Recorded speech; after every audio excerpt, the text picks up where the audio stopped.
The European Union Aviation Safety Agency gave its seal of approval for the return to service of a modified version of the Boeing 737 MAX, mandating a package of software upgrades, electrical wiring rework, maintenance checks, operations manual updates and crew training, which will allow the plane to fly safely in European skies after almost 2 years on the ground.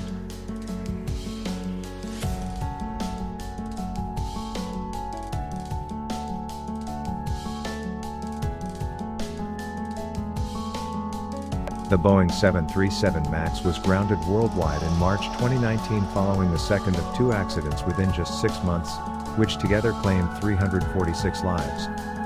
The root cause of these tragic accidents was traced to software known as the MCAS, Maneuvering Characteristics Augmentation System, intended to make the plane easier to handle.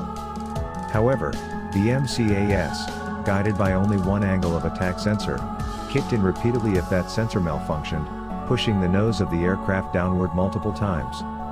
In both accidents, pilots finally lost control of their plane, resulting in a crash with total loss of aircraft.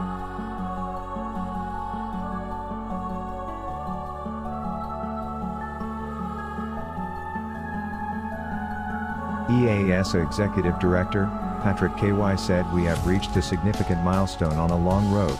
We have every confidence that the aircraft is safe, which is the precondition for giving our approval. But we will continue to monitor 737 MAX operations closely as the aircraft resumes service."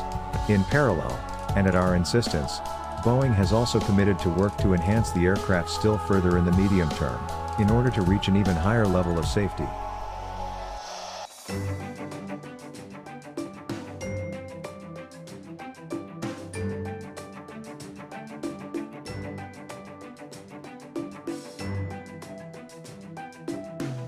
Resumption of flights in Europe.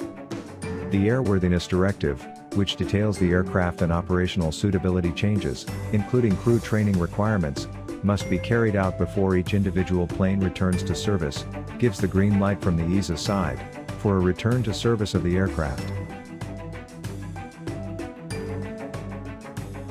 However, scheduling of these mandated actions is a matter for the aircraft operators, under the oversight of member states' national aviation authorities, meaning that the actual return to service may take some time. COVID-19 may also have an influence on the pace of return to commercial operations.